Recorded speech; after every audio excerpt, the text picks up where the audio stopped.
Have do we practise our response என்பதற்காக சில அந்த நம்மை பயிற்சிக்குள்ள கொண்டு வருவதற்காக தேவன் ஆதியாகமத்துல கேட்ட சில கேள்விகளை உதாரணமாக பார்க்கலாம்.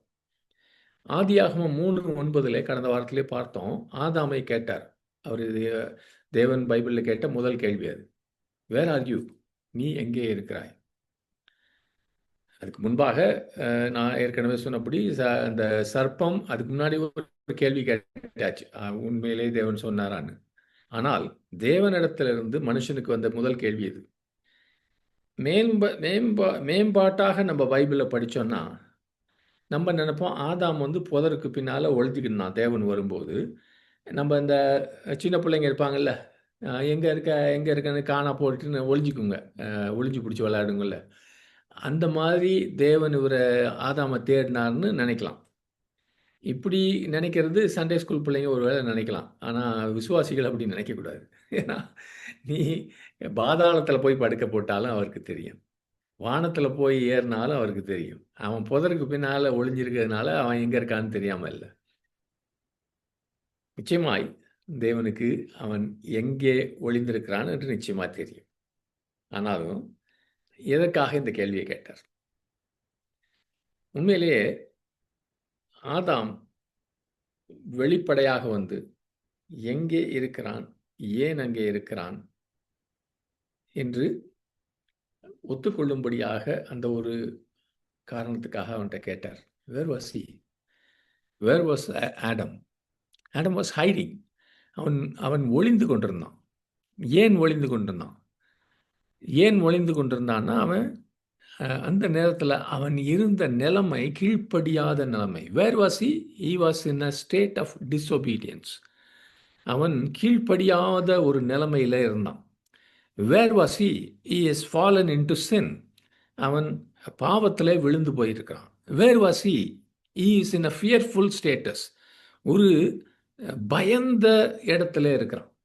இப்போ உங்ககிட்ட ஆண்டவர் நீ எங்கே இருக்கிறாய் என்று கேட்டால் இதையெல்லாம் யோசிக்கணும். நான் எங்கே இருக்கிறேன் என்றால் ஆவிக்குரிய விதத்தில், உணர்ச்சி வசத்தில், சரீரம் மாத்திரம் இல்லை. சரீரம் எங்கே இருக்குன்னு ஆண்டவருக்கு தெரியும். மற்றதும் எப்படி இருக்குன்னு தெரியும். ஆனால் நமக்கு பல சமயங்களிலே உணராத ஒரு காரியம், சரீரம் எங்கே இருக்குதுன்னு எல்லாருக்கும் தெரியும். நாம் ஆவிக்குரிய விதத்தில் நம்முடைய இருதயத்தின் நிலைமை, மனதின் நிலைமை, சிந்தனைகளின் நிலைமை எப்படி இருக்குன்னு குழப்பத்தில் இருக்கும்போது தேவன் அதை தெளிவாக்கும்படியாக நம்மை கேட்கிறார்.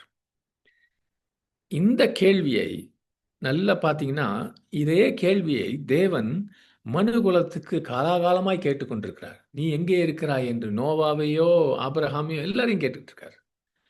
ஏனென்றால் ஆதாமிலே ஆரம்பித்து மனிதன் தேவனிடத்திலிருந்து ஓடி ஒளியவே முயற்சி செய்து கொண்டிருக்கிறான். அதே சமயத்தில் தேவன் அப்படி ஒளிந்து தப்பித்து போனவர்களை தேடும்படியாக தொடர்ந்து வந்துகிட்டு இருக்கார். இன்றைக்கு நீங்க யோசிங்க, நீ எங்கே இருக்கிறாய்? Where are you? Where are you at? எந்த இடத்துல இருக்கிறாய் என்று தேவன் உங்களை கேட்டால் நீங்க என்ன சொல்லுவீங்கன்னு யோசிங்க. ஆமென். தேவனிடத்திலிருந்து சில காரியங்களிலே நீங்க ஒளிந்து கொண்டிருக்கீங்களா? அல்லது உங்களுடைய வாழ்க்கை முழுவதுமாய் அப்பட்டமாய் வெளிச்சமாய் இருக்கிறதா? Are you walking in the light? நீ வெளிச்சத்திலே முழுவதுமாய் நடந்து கொண்டிருக்கிறாயா? நீ சில பகுதிகளிலே புதருக்கு பின்பாக இருளிலே ஒளிந்து கொண்டிருக்கிறாயா? Do we know that God is ever seeking us to draw us back to himself? அவர் தன்னிடத்திலே இழுத்து கொள்ளும்படியாக எந்த பகுதியில்? சில பேர் வேலை காரியங்களிலே, சில பேர் குடும்ப காரியங்களிலே, சில பேர் கண்ணின் இச்சையிலே, சில பேர் மனதில் ஓடுகிற சிந்தை, சில குறிப்பிட்ட சிந்தனைகளிலே வைத்திருக்கிற குரோதங்கள், விரோதங்களிலே தேவனிடத்திலிருந்து ஒளிந்து கொண்டிருக்கிறோம், மறைந்து கொண்டிருக்கிறோம். ஆனால் தேவன் எல்லா இடத்திலிருந்தும் உங்களையும் என்னையும் இழுக்கும்படியாக, முழு வெளிச்சத்துக்கு வரும்படியாக நம்மை அழைத்து கொண்டிருக்கு. இந்த கேள்வி நீங்களும் நானும் ஜெபத்துக்கு போகும்போது உண்மையிலேயே நம்ம வசனத்தை திறக்கும் போது ஆவியானவர் தினமும் நம்ம கேட்கிறார், வேர் ஆர் யூ அட்? குறிப்பாக நம்முடைய பலவீன பகுதிகளில். இங்க ஆதாமுடைய பதிலை யாராவது வாசிங்க. ஆதியாகமம் 3:10. அதற்கு அவன், நான் தேவருடைய சத்தத்தை தோட்டத்திலே கேட்டு நான் நிர்வாணியாய் இருப்பதனால் பயந்து ஒளிந்து கொண்டேன் என்றான். ஆதாம் சொல்றான், நான் பயந்து. he was afraid. ஏன்னா அவனுக்கு தெரியும் தான் தேவனுக்கு கீழ்ப்படியாமல் போய்விட்டான். ஏன் ஒளிய விரும்பினான் என்றால், அவன் சில காரியங்களை ஒளித்து வைப்பதற்கு அவனுக்கு இருந்துச்சு. ஒரு திருடன கையும் களவுமா புடிச்சீங்கன்னா, அவன் சில காரியங்கள பதுக்கி வச்சுக்குவான். ஏன்? அவன்கிட்ட பதுக்கி வைக்க காரியம் இருக்கு. அவன்கிட்ட ஒண்ணும் இல்லன்னா அப்படி கைய தூக்கிட்டு, வந்து பாருய்யான்றுவான். ஆனால் அவனுக்கு ஒளித்து வைக்க வேண்டிய காரியம் இருந்ததுனால அவன் ஒளிந்து கொண்டான். தேவனுக்கு முன்பாக திறந்த புத்தகமாக இருக்க வேண்டும். we want to be transparent before God. அப்படின்னா, அப்படி ஒரு ஆசை எனக்குள்ள இருந்தா தான், எனக்குள்ள உண்மையான மனம் திரும்புதல் வரும்.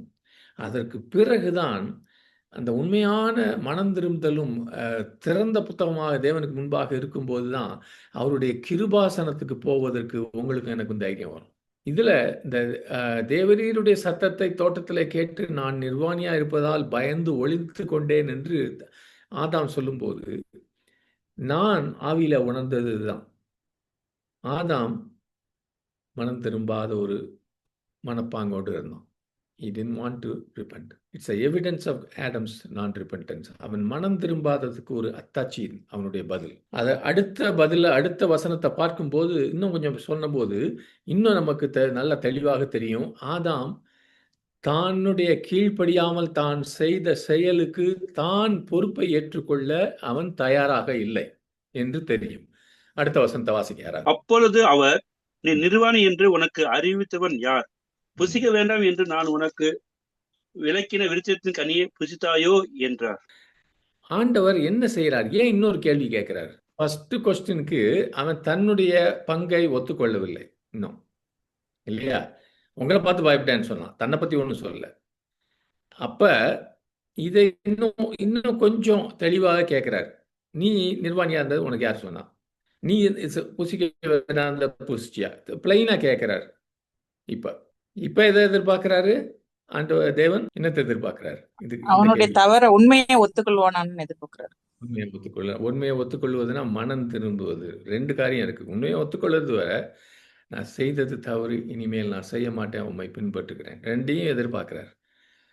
செகண்ட் சான்ஸ், 2வது சந்தர்ப்பம், one more opportunity to repent, மனம் திரும்ப. பாருங்க, தேவன் கேட்கும்போது நம்ம எல்லாருக்குமே தெரியணும், நம்முடைய கீழ்ப்படியாமை, நம்முடைய பாவத்துக்கான பொறுப்பு நம்ம ஒவ்வொருவருக்குள்ள இருக்கு. யார் நம்மை தூண்டி விட்டாங்க, யார் அதை செஞ்சாங்க, இதை செஞ்சாங்க, இந்த கதை தேவன்கிட்ட நடக்காது. ஆதியாகமத்துல முதல் மனுஷிக்கிட்டையும் நடக்கல, உங்களுக்கும் எனக்கும் நடக்காது. அந்த ஒரு திறந்த புத்தகமாக வேண்டும் என்றால் நான் ஓப்பன் அட்மிஷன், அவர்கிட்ட ஓப்பனா இங்கேயும் அங்கேயும் பார்க்க மாட்டேன். சங்கீதம் 51 படிச்சு பாருங்க, அதுக்கும் இதுக்கும் வித்தியாசம். யாரை பத்தியும் சொல்லல அவர் கடைசியா தாவீது. பரத்துக்கு விரோதமாக, உமக்கு விரோதமாக நான் தான் செஞ்சேன். அவன் பத்ஷபா பேரை சொல்ல, உரியா பேரை, யார் பேரையும் சொல்ல. This is me and my God. அதுதான் ஒவ்வொருவர்கிட்டையும் ஒவ்வொரு நாளும் நீங்க பைபிளை திறக்கும் போது தேவன் இந்த கேள்வியை கேட்கிறார் பரிசுத்த ஆவியானவர் மூலமா. இதுல ஒரு சோகமான காரியம் என்னன்னா, ஆதாமுக்கு 2வது சான்ஸ் கொடுத்தப்பையும் அதையும் அவன் விட்டுட்டான். கிருபையின் தேவன், அது அவருடைய சித்தம். உங்களுக்கு எத்தனை சான்ஸ் கொடுப்பது என்பது அவருடைய கிருபை. நீங்களும் நானும் அதை கண்டிப்பா கேட்க முடியாது, உரிமைன்னு சொல்ல முடியாது. கிருபை என்பது நம்முடைய உரிமை கிடையாது. அவர் நம்ம பல பேர் நினைக்கிறோம், ஒரு சில காரியங்களை திரும்ப திரும்ப செஞ்சுக்கிட்டு இருக்கோம். மேம்போக்கா மன்னிச்சிருங்க ஆண்டவரே சொல்லிட்டு, ஆனால் உள்ளுக்குள்ள ஒரு பூரணமான மனம் திரும்புதல் இல்லை. உள்ளுக்குள்ள பல சாக்கு போக்குகள் சொல்லிக்கிறோம். நான் வாலிபனா இருக்கிறேன், அதனால தான் இப்படி இருக்கேன். நான் என் மனைவியோட இங்கே இல்லை, கணவனோட இங்கே இல்லை, அதனால தான் இந்த தவறு செய்கிறேன். இப்படி பல காரியங்கள் உள்ளுக்குள்ள பில்டு பண்ணிக்கிறோம். அதனால தேவன்கிட்ட வரும்போது பூரண மனம் திரும்புதல் இல்லை. அடுத்த நாள் திரும்ப போய் அதே செய்கிறோம். ஆண்டவர் கிருபையாய் கிருபையாய் கிருபையாய் சான்ஸ் கொடுத்துட்டே இருக்கார். ஆனால் சகோதரனே சகோதரியே, கிருபைக்கு அவர் எல்லை வைக்கிறார், நம்ம இல்லை. எத்தனை தடவை மன்னிக்கணும்? 7 தடவையா, 70 தடவையா? இதெல்லாம் நம்ம பிஸ்னஸ், அவரோட பிஸ்னஸ். இங்கே 2 தடவை பேசினார் ஆண்டவர். 3வது தடவை என்ன செஞ்சார்னு பார்த்தீங்கன்னா, அவனை விட்டுட்டார். He moves on from Adam. That means finished. அதை நல்ல ஞாபகம் வச்சுப்போம். தேவன் எபிரேயர் 12:25 இருக்குது. யாராவது வாசிங்க. பேசுகிறவருக்கு நீங்கள் செவி கொடுக்க மாட்டோம் என்று விலகாதபடி எச்சரிக்கையாயிருங்கள். ஏனெனில் பூமியிலே பேசினவருக்கு செவி கொடுக்க மாட்டோம் என்று விலகினவர்கள் தப்பி போகாமல் இருக்க, பரலோகத்திலிருந்து பேசுகிறவரை நாம் விட்டு விலகினால் எப்படி தப்பி போவோம்? ஆமென், ஆமென். தேவன் சகோதர சகோதரியே, எனக்கும் உங்களுக்கும் பல சமயங்கள்ல பைபிளை திறக்கும்போது கேள்வி கேட்கிறார். வேதத்தை திறக்கும்போது உங்களிடத்துல கேள்வி கேட்கல என்றால் நீங்க வேதத்தை திறக்கலன்னு அர்த்தம். ஒவ்வொரு வசனத்தும் உங்களையும் என்னையும் புடம் இடுகிறது. தேவன் அனுதினம் நம்மை கேட்கிறார். இதை படிக்கும் போது இது உனக்கு புரியுதா? இதை நீ ஏற்றுக்கொள்கிறாயா? இதை நீ ஒத்துக்கொள்ளுகிறாயா? இதிலே நீ பலன் பெறுகிறாயா? பல கேள்விகளை கேட்கிறார். பல சமயங்களிலே, எப்போதும் இல்லை, பல சமயங்களிலே நம்மை பரிசுத்தப்படுத்தும்படியாக சில கேள்விகளை வசனத்தை திறக்கும்போது கேட்கிறார். தினம் பைபிள் ஒழுங்கா படிக்கிறவங்க, கடமைக்கு இல்லை ஏதோ ஒரு பாரம்பரியத்துக்கு படிக்கிறவங்க இல்லை, உண்மையிலேயே வேதத்தை திறக்கிறவர்களுக்கு தேவன் பேசாமல் இருக்கிறது இல்லை. அதனால்தான் சொல்றாரு, பரலோகத்திலிருந்து பேசுகிறவரை நாம் விட்டு விலகினால் எப்படி தப்பிப்போம்? much less will we escape if we reject him who wants from heaven. ஆதாமுக்கு 2 சான்ஸ். யூதாஸுக்கு எத்தனை சான்ஸ் கொடுத்தாருன்னு நீங்க வேதத்தை போய் ஆராய்ஞ்சு பாருங்க. யூதாஸ் காரியத்துக்கு தொடர்ந்து ஆதாம் பதில் சொல்றான். அவரு அது கேட்டதுக்கு, 2வது தடவை கேட்டதுக்கு, அதற்கு ஆதாம், என்னுடனே இருக்கும்படி தேவரீர் தந்த ஸ்திரீ ஆனவள் அவ்விருட்சத்தின் கனியை எனக்கு கொடுத்தாள், நான் புசித்தேன் என்றான். இந்த பதில், ஆதாம் கொடுத்த பதில் சரியா? நீங்களும் அப்படி சொல்லியிருப்பீங்களா? தவற உணர்ந்து கொள்ளாம மத்தவங்க மேல பால போடுறது நான் நினைக்கிறேன். It's a blaming. இதுல சாக்கு போக்கு சொல்றது மாத்திரம் இல்ல, மற்றவங்க மேல அதை டிஃப்ளெக்ட் பண்றதுன்னு சொல்லுவாங்க. ஏன் மேல அடி விழுகாம அது இங்க போகட்டும். தன்னுடைய மனைவியை கொண்டாந்து நடுவில் வச்சுட்டார். அதுக்கு மேல கர்த்தர் அவன்கிட்ட பேசல. தேவன் உங்ககிட்ட கேள்வி கேட்கும்போது அது நல்லது. கேள்வி கேட்கறத நிறுத்தினார்னா அது நல்ல சைனே கிடையாது, நல்ல அடையாளம் கிடையாது உங்க வாழ்க்கைக்கு. ஏவாள்கிட்ட திரும்பி சொல்றாரு, what is this you have done? நீ இப்படி செய்தது என்ன? இந்த கேள்வியை நல்லா பாருங்க. கொஞ்சம் எல்லாரும் எல்லாரும் சொல்லுங்க. இப்படிதான் ஆண்டவர் பேசுவார் உங்ககிட்ட பைபிள்ல இருக்கும்போது. இப்படியே உட்காந்து தூங்கிக்கிட்டு இருக்கிறதுக்காக இல்லை, இப்படிதான் he will talk to you like this. அதனால தேவனே உங்ககிட்ட கேட்குறாரு. ஆதியாகமம் நீங்க 3வது அதிகாரம் படிக்கும்போது நான் எப்படி சொல்லியிருப்பேன் அப்படின்னு கேட்குறாரு உங்களை. இந்த வசனத்தை யாராவது பார்த்தீங்க? ரொம்ப சிம்பிள் இல்லையா இந்த கேள்வி? தேவன் எப்படி கேட்டிருப்பாரு? சொல்லுங்க பார்க்கலாம். எதை ரொம்ப முக்கியத்துவப்படுத்திருப்பாரு? நீ இப்படி அப்படின்னு சொல்லி. ஏன் அப்படி சொல்றாரு? நீங்க ஏன் நினைக்கிறீங்க? திருப்பியும் ஏவல் அவங்க அக்செப்ட் பண்ணிக்கணும்ல, நான் தான் பண்ணேன்னு சொல்லிட்டு.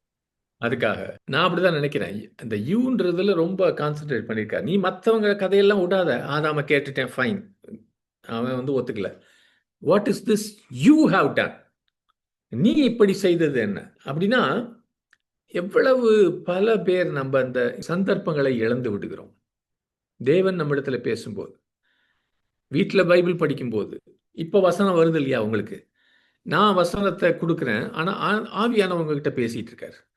அந்த பேசுகிற அந்த சத்தத்தை பல சமயங்களில் மிஸ் பண்ணிடுறோம். இந்த சந்தர்ப்பங்களை விட்டு விடுகிறோம்.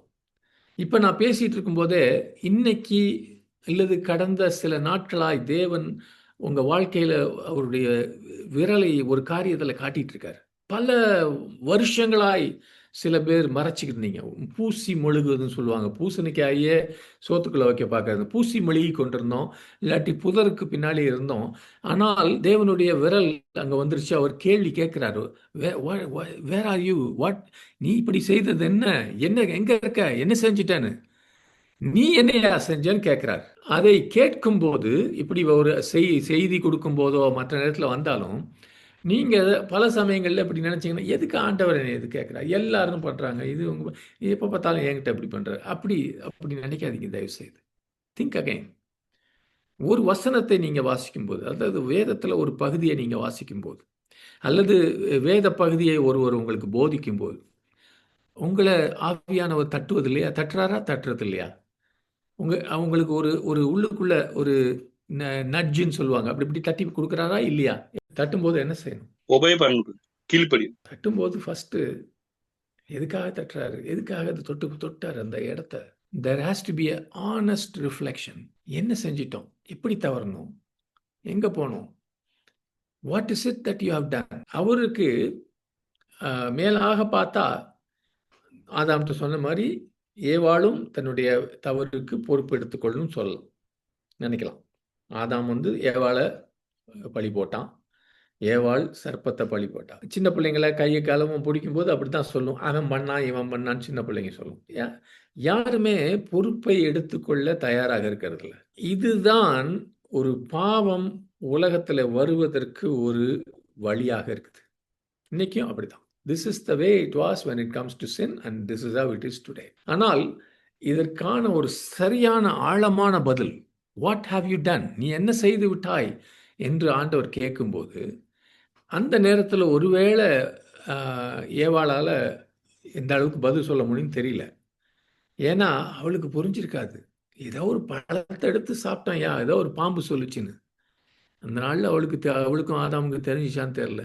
அதன் மூலமாக எத்தனை கோடி ஜனங்கள், நீங்களும் நானும் மரணத்தை சந்திக்கிறோம், வியாதிகளை சந்திச்சிட்டோம், தேவனிடத்தில் தூரமாய் போய் நரகத்துக்கு ஆதாம் ஏவாளுடைய சந்ததி பல பல கோடி ஜனங்கள் போய் கொண்டிருக்காங்க. அன்னைக்கு தெரிஞ்சிருக்குமா அவங்களுக்கு இதெல்லாம்? இன்னைக்கு பாருங்க, பாவத்தை பாருங்க, வன்முறை, கொலைபாடுகள், அசுத்தங்கள், காம விகாரங்கள், பெருமை, கொடுமை, உடைந்திருக்கிற குடும்பங்கள், தனிமையிலே வாடிக்கொண்டு தற்கொலைக்கு நாடிக்கொண்டிருக்கிறவர்கள், இதெல்லாம் அந்த நாளில் ஏவாள் அவர் கேட்டார், what how you done eve, என்னம்மா செஞ்சிட்ட நீ. ஆண்டவரோட அர்த்தம் அது அந்த அந்த அம்மா வந்து எதையோ படிச்சு சாப்பிட்டதில்ல. ஐயோ, பின்னால் வர அவ்வளவோ பேரும் இவ்வளவு கஷ்டப்பட போறாங்க. அதை அவர்கள் அன்னைக்கு விழுந்த போது உணர்ந்திருந்தால், நீங்க ஒரு தப்பு பண்ணும்போது அப்படி உணர்ந்தால் என்ன செஞ்சிருப்பீங்க? ஏவாளை போல இந்த நேரத்தில் நமக்கு தெரியுது அதனுடைய பலன். உங்களுக்கு அன்னைக்கு அது தெரிஞ்சிருந்தா என்ன செஞ்சிருப்பீங்க? மன்னிப்பை கேட்டுப்போம் பதில் ஆண்டவர் ரொம்ப எளிதாக பண்ணி, அதன் மூலமாக கோடிக்கணக்கான ஜனங்கள். இன்னைக்கு நமக்கு தேவனுடைய வசனம் வெளிப்படுத்தப்பட்டிருக்கிறது. ஆவியானவருடைய பிரசன்னம் நம்ம மத்தியில் இருக்கிறார், நமக்குள்ள இருக்கிறார், நம்ம மத்தியில் இருக்கிறார். நம்ம இயேசுவின் ரத்தம் சகல பாவங்களை இன்னைக்கு சுத்திகரித்திருக்கிறது. அவருடைய வசனம் தண்ணீராக நம்மை சுத்திகரித்து கொண்டே இருக்கிறது. அதனால இன்னைக்கு நம்ம நிச்சயமாய் அந்த ஆழமான பதிலை புரிந்து கொள்றோம் இல்லையா? ஆனால் நான் ஒரு கேள்வி கேட்கிறேன். ஒரு காரியத்துல தடுமாறிட்டீங்க, ஒரு கண்களின் நிச்சயோ பெருமையோ ஏதோ ஒரு காரியம் வந்துருச்சு, நீங்க தடுமாறுறீங்க, விழுந்தீங்க, தவறிட்டீங்க, பாவம் செஞ்சிட்டீங்க. அப்ப தேவன் என்னையா பண்ணிட்ட தம்பி, என்ன பண்ணிட்டேன்னு கேட்கிறார். அந்த நேரத்துல இந்த பதில் எப்படி தெரியுமா இருக்கணும்? அந்த நேரத்தில் நம்முடைய பதிலை சொல்வதற்கு முன்பாக நான் நினைக்கிறேன், என்னுடைய பாவத்தின் மூலமாய், என்னுடைய தவறின் மூலமாய், என்னுடைய குடும்பம் 3ஆம் தலைமுறை வரைக்கும், 4ஆம் தலைமுறை வரைக்கும், நான் பார்க்க முடியாத பேரப்புள்ள, எள்ளு பேரன், கொள்ளு பேரன் வரைக்கும் இந்த தாக்கம் இருக்கும். என்னுடைய நண்பர்கள் மத்தியில், நான் வாழ்கிற சமுதாயத்தில், நான் செய்கிற ஊழியத்தில், நான் எந்த ஒரு சபையிலே அங்கமாக இருக்கிறனோ அங்கெல்லாம் பாதிப்பு இருக்கும். என்னுடைய நான் தவறிட்டேன் பாருங்க, இந்த ஒரு பாவத்தினால். ஆனால் பல சமயங்களில் கிறிஸ்தவர்களாகிய நாம், குறிப்பாக கிறிஸ்துக்குள்ள வந்த பிறகு நமக்குள்ளே ஒரு மெத்தனம் இருக்குது, காம்ப்ளசன்சி. பாவத்தை குறித்து எனக்குள்ள இருக்குது ஒரு மெத்தனம். என்னன்னா, ஓகே இதை பண்ணிட்டேன், உடனே காலையில் எந்திரிச்சோடனே இயேசு கிறிஸ்துக்கிட்ட போய் மன்னிப்பு கேட்போம், அவருடைய இரத்தத்தினால கழுவோம். தட் இஸ் ட்ரூ, அது உண்மைதான். ஆனால் பாவத்துக்கு, எந்த பாவத்துக்கும் அவர் மன்னிப்பார்.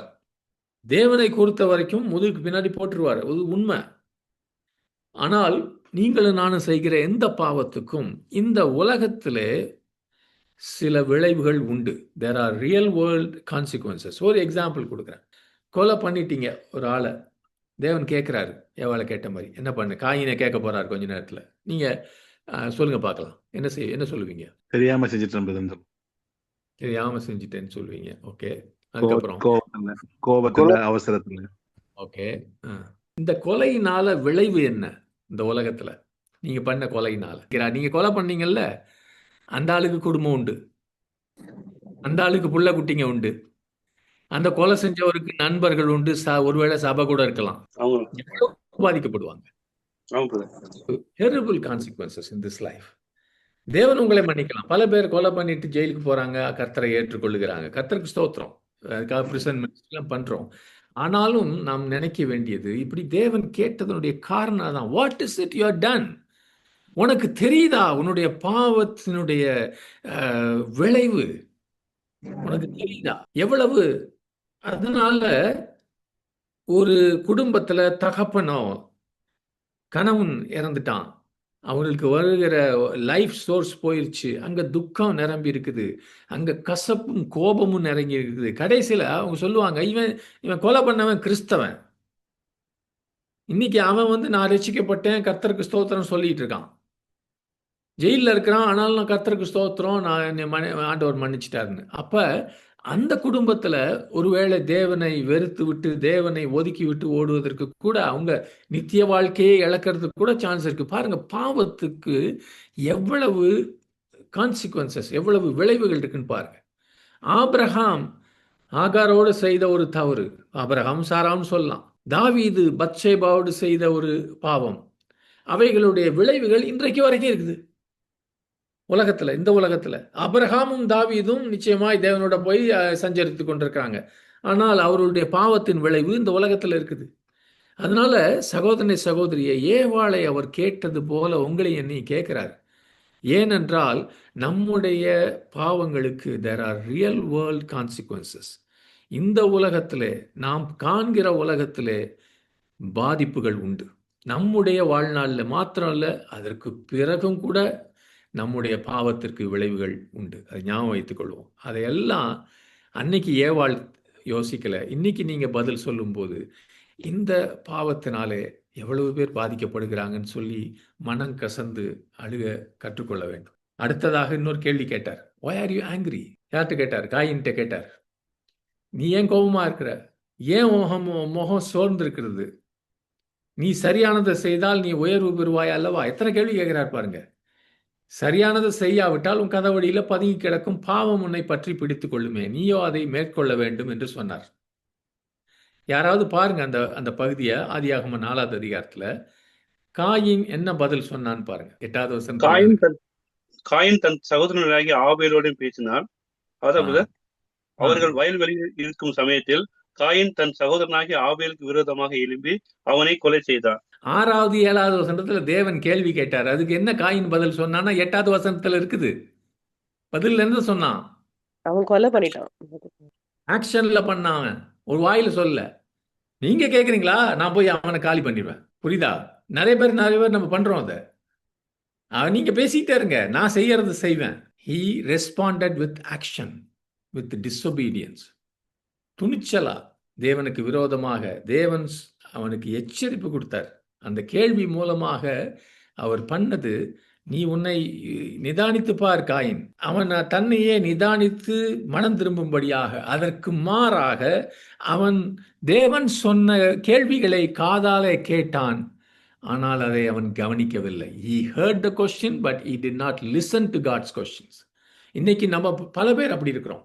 நம்முடைய வாழ்க்கையில சுத்தமும் பரிசுத்தமும் இல்லாத காரணம், தேவன் பேசுவதை காதால கேட்கிறோம், நம்ம மனசால நிதானிக்கிறது இல்லை.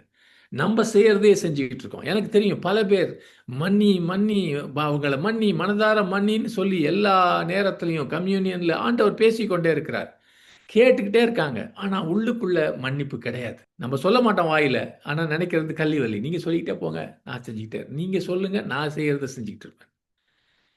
அவனுடைய பதில் கொலை. அதன் மூலமாக நான் ஏற்கனவே சொன்ன ஏவாளுக்கு சொன்ன மாதிரி, அந்த ஒரு பாவத்தின் பலன் என்ன தெரியுமா? காயினுடைய சந்ததி அழிந்து போச்சு கம்ப்ளீட்டா. அந்த நோவாவின் வெள்ளம் வந்தபோது அந்த வெள்ளத்துல காயின் சந்ததி முழுவதுமாய் அழிந்து விட்டது. நோவாவின் குடும்பம் மாத்திரம்தான் காப்பாற்றப்பட்டது. அது காயினுடைய சந்ததி. எங்க அவன் சகோதரன்? எனக்கு தெரியாது, நான் என் சகோதரனுக்கு காவல் காரணம். அப்ப கூட ஒரு சான்ஸ் கொடுத்தாரு மனம் திரும்புவதற்கு. கடைசியா சொல்றாரு, what have you done? The voice of your brother's blood cries out to me from the ground. நீ என்ன செய்து விட்டாய்? அதே தான் சொன்னார். என்னம்மா செஞ்சிட்ட ஏவாள்? நீ என்ன செஞ்சிட்ட?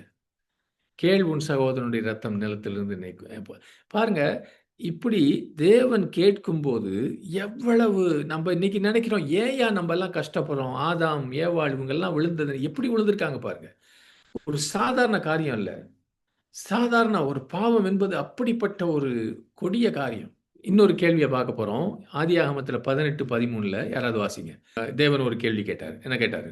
அப்பொழுது கர்த்தர் ஆபிரகாமை நோக்கி, சாராள் நகைத்து, நான் கிழவியாய் இருக்க பிள்ளை பெறுவது மெய்யோ என்று சொல்வானேன். கர்த்தரால் ஆகாத காரியம் உண்டோ? உற்பவ ஆமென். கால திட்டத்தில் உன்னிடத்திற்கு திரும்ப வருவேன். இப்பொழுது சாராளுக்கு ஒரு குமாரன் இருப்பான் என்றார். நீ சிரிச்சியா? ஆபிரகாம்கிட்ட கேட்கிறார். அவ சிரிச்சது உண்டான். அதை கேட்டு இவ பயந்துட்டு ஓன்னு போய் சொன்னான். தேவன் சொன்னாரு, 2 கேள்வி கேட்டார். கர்த்தரால் நீ சிரிச்சது உண்டா? கர்த்தரால் செய்ய முடியாது என்று ஏதேனும் உண்டோ என்று சொல்லி. ஆண்டவர் உங்களையும் நம்முடைய அவிசுவாசத்தை, நம்முடைய விசுவாச குறைவை பல சமயங்களிலே சவால் விட்டு கேட்கிறார். இதை உனக்கு நம்ப முடியலையா? நாம் வாக்குத்தத்தங்கள் தாமதிக்கப்படும் போது, நாம் நினைத்தது நமக்கு உடனே கிடைக்காத போது, பல சமயங்களிலே நாம் விரக்தியாகி விடுகிறோம். அவிசுவாசத்துல, சந்தேகத்துல ஓடி விடுகிறோம். அப்ப இந்த கேள்வி உங்களுக்கு கேட்குறீங்களா இல்லையா? கர்த்தராலே செய்ய முடியாது என்று ஏதாவது ஒன்று, அவரால் முடியாத காரியம் ஒன்று உண்டோன்னு தேவன் கேட்கிறது உங்கள் காதுல கேட்குதா? ஆனால் சாராளோ இந்த கேள்வியை கேட்டபோது அதை தப்பிக்க பார்த்தா. சாராள் பயந்ததினால், அந்த பயம் எங்கேருந்து வந்துச்சு? ஆதாம்கிட்டேருந்து வந்த பயம். நான் சிரிக்கவில்லை என்று மறுத்தாள். அதற்கு அவர், ஆம் நீ உண்மையாய் சிரித்தாய் என்றார். தேவன்கிட்ட நீங்களும் நானும் கதை விட முடியாது. அந்த பயம், அவளுக்குள்ள இருந்த பயம், அந்த விழுந்து போன ஆதாமுக்குள்ள இருந்த அதே பயம். பிள்ளைகள் கூட, சிறு பிள்ளைகள் கூட, நம்முடைய பிள்ளைகள் கூட நம்ம குறித்து ஒரு அன்ஹெல்தி ஃபியர், அப்பா அடிச்சிருவாரோ, தூக்கி போட்டுருவாங்களா நம்மள, இப்படி இருக்கும்போது ஒரு அந்த பயம் என்பது அவிசுவாசத்திலான வருகிற பயம். அது ஒரு ஆரோக்கியமான பயம் கிடையாது.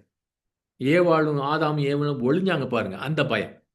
இந்த பயத்தோடு பயபக்தியை நம்ம மிக்ஸ் பண்ணக்கூடாது. எனக்கு தேவனை குறித்த சரியான பயபக்தி இருந்தால், சரியான பயம் இருந்துச்சுன்னா, எனக்கு தெரியும் தேவனுக்கு எல்லாம் தெரியும் என்று நான் புரிந்து கொள்வேன். தேவன் எல்லாவற்றையும் பார்க்கிறார் என்று தெரியும். தேவன் எல்லா டீட்டெயிலையும், எல்லா விவரங்களையும் குறித்து அவர் கரிசனை உள்ளவராக இருக்கிறார் என்று தெரியும். ஏனென்றால் சங்கீதக்காரன் சொல்றான், அந்த மனம் திரும்பும் போது சங்கீதம் 51 இதோ நீர் உள்ளத்தின் ஆழத்திலே உண்மையை விரும்புகிறீர். You desire honesty from the womb. நம்ம ஜெபத்துக்கு போகும்போது, நம்ம வசனத்தை வாசிக்கும் போது, இந்த ஒரு காரியம் உங்களுக்கு திரும்ப திரும்ப வரட்டும். ஆண்டவர் உங்ககிட்ட பேசுவதற்கு காரணம், உங்ககிட்ட கேள்வி கேட்பதற்கு காரணம், he desires honesty from the womb. உள்ளத்தின் ஆழத்திலே உண்மையை விரும்புகிறார் ஆண்டவர். அந்த கரணத்திலே உண்மையை விரும்புகிறார். ஆமென். அப்படிப்பட்ட ஒரு பயம் இருக்கணும். என்னை பார்க்கிறார், என்னிடத்திலே உண்மையை தேடுகிறார் என்ற ஆரோக்கியமான பயம் நம்மை மனம் திரும்புதலுக்கு நடத்தி செல்லும். நம்மை பாவத்திலிருந்து தப்புவிக்கும். யோசேப்பையும் தானியேலையும் தப்புவித்தது போல ஆரோக்கியமான பயம்.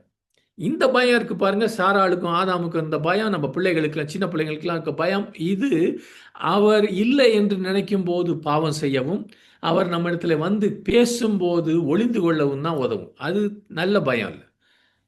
கடைசியாக இன்னொரு கேள்வி பார்ப்போம். ஆதியாகமம் 32:27 வாட் இஸ் யுவர் நேம்?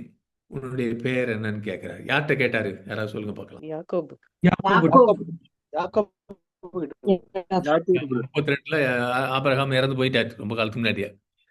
இதுவும் ஒரு ஆழமான கேள்வி. உங்ககிட்ட இன்னைக்கு வந்து தேவன் கேட்கிறார், ஒரு தேவதூதரோ இல்ல தேவனோ வந்து கேட்கிற உன் பேர் என்ன சொல்லுவோம்? இன்னும் திருப்பி ஒரு தடவை கேட்டா உங்க ஊரு விலாசம், இவங்க எங்க அப்பா பேர் இது, அதெல்லாம் சொல்லுவீங்க.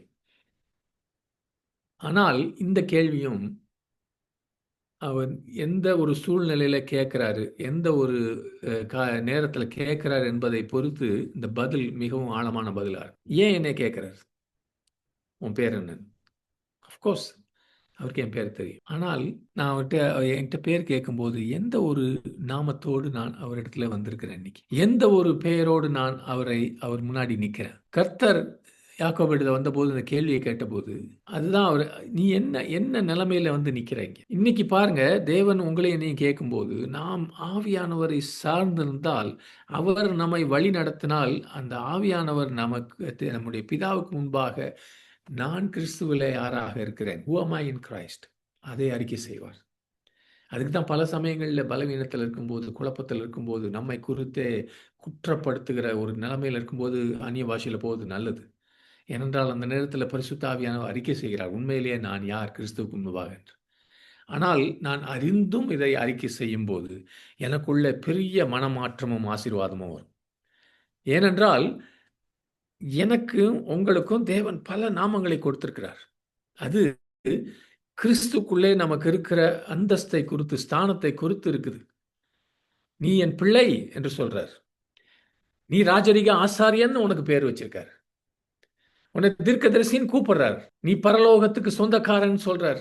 நீ ராஜாவாக இருக்கிறாய், நீ ஆளுகை செய்வாய்ன்னு உன்னை சொல்றார்.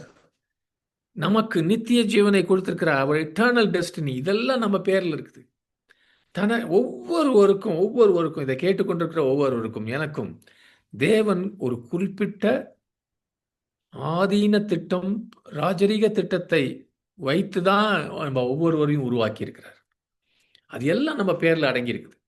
அவர் என்னை குறித்து கொடுத்திருக்கிற வாக்குத்தத்தங்கள், தீர்க்க தரிசனங்கள், இவையெல்லாம் என்னுடைய பெயரிலே அடங்கி இருக்கிறது. அதனால நீ எந்த இடத்துக்கு போற என்று ஆண்டவர் குறித்து வைத்த அந்த இடத்தை குறித்து உங்கள்கிட்ட பேசும்போது, பல சமயங்களிலே ஆவியானவர் ஒரு நாமத்தையோ அல்லது ஒரு சில வார்த்தைகளையோ உங்களுடைய ஆவியிலே கொழுந்து விட்டு எரிய வைப்பார். அதை எழுதிக்கிங்க. அப்படிப்பட்ட சில பேர் சொல்லுவாங்க, எஃப்சி பா என்னை அழைத்தார் அதெல்லாம்னு. ஆனால் ஆண்டவர் உங்களை குறித்து குறிப்பாக கூட பேசலாம். அதை உங்கள் பைபிளில் முதல் பேஜில் எழுதிக்கிங்க, என்னை இந்த பேர் சொல்லி அழைத்தார் ஆண்டவர். அவர் உங்களை அழைக்கிற பெயர்களை அதிகமாக யோசிக்கணும். குறிப்பாக எல்லா சூழ்நிலையெல்லாம் பாதகமாக இருக்கும்போது.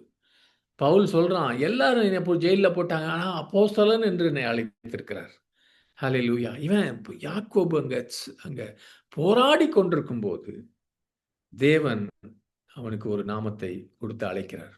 யாக்கோபு என்றால் வஞ்சகம் செய்கிறவன், மோசக்காரன் என்று அர்த்தம். அவன் பிறந்த போதே அவனுக்கு முன்னாடி பிறந்த ஏசாவனுடைய குதிகாலை பிடிச்சிட்டு வெளியே வந்தான். ஏமாத்துறவன் அர்த்தம். அதனால தான் யாக்கோபுன்னு பேர் வச்சாங்க. அவனுடைய ஆரம்ப வாழ்க்கையெல்லாம் ட்ரிக், சதி செய்கிறது, ஏமாத்துறது, அவனுடைய சகோதரனுடைய சேஷ்டபத்திரபாத்தை திருடினது, அவனுடைய அப்பாவை ஏமாத்தினான், அவனுடைய மாமனாரை வீட்டில் போய் ஏமாத்தினான். இப்படி ஏமாத்துறதுல இருந்தான். ஆனால் இன்னைக்கு சொல்றாரு, உனக்கு ஒரு புது பேர் இருக்குது. What's your name? இஸ்ரேல். இஸ்ரவேல் என்றால் நீ தேவனுடைய மனுஷன், தேவனோடு நீ ஆட்சி செய்கிறவன், தேவனோடு தான் இனிமேல் நீ போராடுகிறவன். இதெல்லாம் அர்த்தம் இஸ்ரவேல் என்று சொன்னார். தேவன் யாக்கோபின் பெயரை இஸ்ரவேல் என்று மாற்றும் போது, ஏனென்றால் தேவதூதன், அந்த தேவதூதனாய் வந்தவர் மனுஷராகவும் இருந்தார், தேவனாகவும் இருந்தார். யாரும் உங்களுக்கு தெரியும், பழைய ஏற்பாட்டில் முதல்ல வந்த இயேசு கிறிஸ்துவுக்கு அடையாளம் என்று சொல்லுவாங்க, ப்ரீ இன்கார்னேட் கிரைஸ்ட். அவரோடு போராடினான். அந்த இடத்துல அந்த பெயர் மாற்றம், அந்த புதிய பெயர் கொடுத்தது. ஏன்னா யாக்கோபினுடைய குணாதிசயமும், அவன் போக வேண்டிய டெஸ்டினி, அவனுக்கு இருக்கிற, அவனுடைய பிள்ளைகளுக்கு, சந்ததிக்கு இருக்கிற ஒரு நோக்கமும் அந்த நேரத்தில் மாறப்போகுது. ஆமென். தேவன் சொல்றார், நீ மனுஷனோடும் தேவனோடும் போராடி மேற்கொண்டு விட்டாய். அந்த பெயர் பாருங்க, ஏன் அப்படி கேட்கிறாருன்னா, அந்த பெயர் மாறும்போது அவனுக்குள்ள ஒரு பெரிய பெரிய மாற்றம். அவனுடைய பழைய சிருஷ்டி, பழைய காரியங்கள் எல்லாம் அழிந்து விட்டது. புதிய இயற்கை வருது அவனுக்குள்ள. Honour and power with God. தேவனோடு கனமும் வல்லமையும் அவன் பெற்றுக்கொள்ளுகிறான். உடன்படிக்கையின் ஆசீர்வாதங்களை ஆபிரகாமுக்கும் ஈசாக்குக்கும் கொடுத்த உடன்படிக்கையின் ஆசீர்வாதங்களை அந்த நாளில் பெற்றுக்கொண்டான். ஆமென், ஆமென். அவனுக்கு ஒரு புதிய அந்தஸ்து, ஒரு புதிய ஒரு தேசமே அவனுடைய பேர்ல உருவாச்சு. ஹல்லேலூயா, ஹல்லேலூயா. அப்படி இருந்த போதிலும் கூட நீங்க தொடர்ந்து பைபிள் படிச்சீங்கன்னா பல இடங்கள்ல இஸ்ரவேல்னு சொல்லி அதே வசனத்துல யாக்கோபுன்னு இருக்கும். ஏன்னா அந்த மாற்றம் தொடர்ந்து கொண்டே இருந்துச்சு. It's an ongoing process of transformation. எவ்வளவு பாருங்க, இந்த கேள்விகளுக்கு எவ்வளவு வல்லமை இருக்குன்னு. யாத்ராகமும் 4 முதல் 4 வசனங்கள்.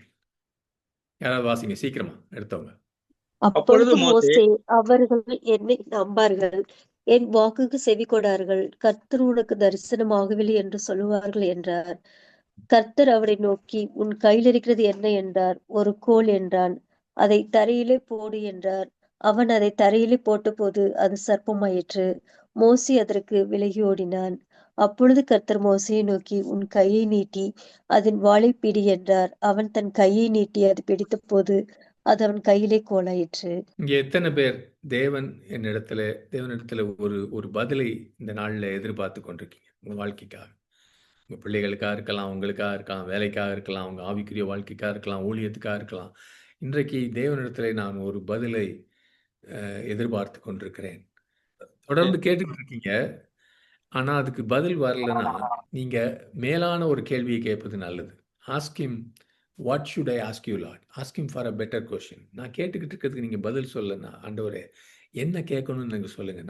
நல்ல கேள்வியை கேட்கணும். இந்த இந்த இந்த கொஸ்டின் அண்ட் ஆன்சரை பாருங்க. முதல்ல உங்களுக்கு தெரியும், இந்த பின்னணி உங்களுக்கு தெரியும். மோசே ஒரு இளவரசனாக பார்வோனுடைய அரண்மனையில் வளர்ந்தான் 40 வருஷம். அதுக்கப்புறம் மீதியான அந்த வனாந்தரத்தில் அடுத்த 40 வருஷத்துக்கு அவன் தள்ளப்பட்டான்.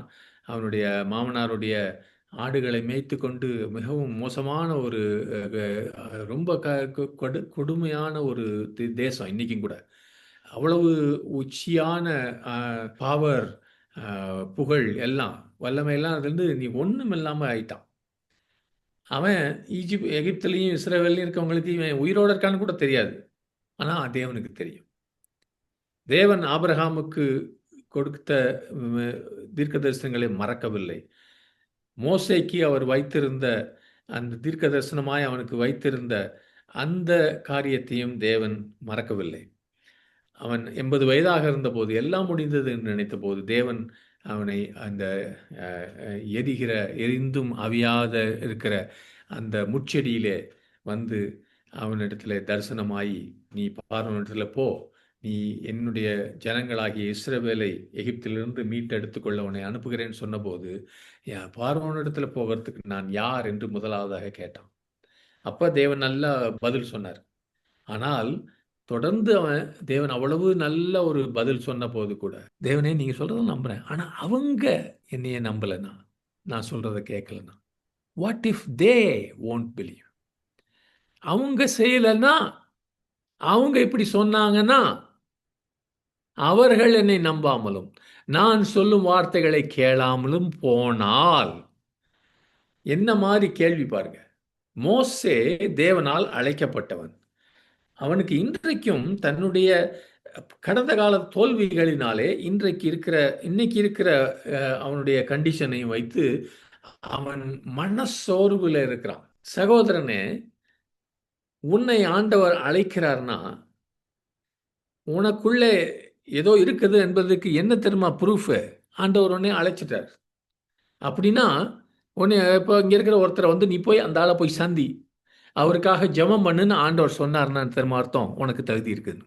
தகுதியை கொடுக்குறார், அவர் வல்லமையை கொடுக்குறார், கிருபையை கொடுக்குறாருன்னு அர்த்தம். That is the proof. தேவன் டைமை வேஸ்ட் பண்ண மாட்டார். உங்கள் டைம் வேஸ்ட் பண்ண மாட்டார், என் டைம் வேஸ்ட் பண்ண மாட்டார், அந்த ஆத்மாக்களுடைய நேரத்தையும் வேஸ்ட் பண்ண மாட்டார். உன்னை அனுப்புகிறவர் நான் அல்லவோ? உங்ககிட்ட எதையாவது அவர் என்ன கேட்குறாரோ அதற்கு ஏற்ற காரியத்தை போடாமல் உன்னை கேட்க மாட்டார். இதை எல்லாருமே ஞாபகம் வச்சுக்கோ. மோசேக்கு அந்த நேரத்தில் ஞாபகம் இல்லை. What if they don't believe me? அவன் இஸ்ரவேலர் சொல்கிறான், வாட் இஃப் தே, மற்றவங்க என்ன நினச்சா, மற்றவங்க இப்படி செஞ்சாங்கன்னா, இப்படி எவ்வளவு பேர் நம்ம தடுமாறுறோம். இங்கே போய் சுவிசேஷன் சொல்லணும், அவன் என்னைய ஏதாவது சொல்லிட்டா, அவன் என்னைய இப்படி சொல்லிட்டாங்கன்னா, இங்கே போலீஸ் பிடிச்சிட்டானா, இவங்க செஞ்சிட்டாங்கன்னா, it's a bad question.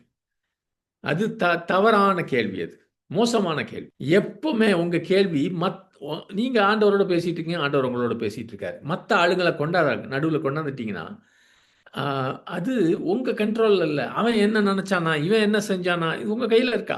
What if they உங்கள் கையில் இல்லை. வாட் இஃப் தேன்னு சொல்லிட்டு அதுக்கப்புறம் என்ன சொன்னாலும் அதை நீங்கள் கண்ட்ரோல் பண்ண முடியாது. ஸோ வாட் இஃப் தே அவங்க செஞ்சாங்கன்னா அவங்க இது வந்து தவறான கேள்வி. ஆனால் தேவன் என்ன சொல்கிறாரு பாருங்க, இதை நல்ல கேள்விகள். அவர் சொன்னார், what is that in your hand? உன் கையில் என்னையா இருக்குது?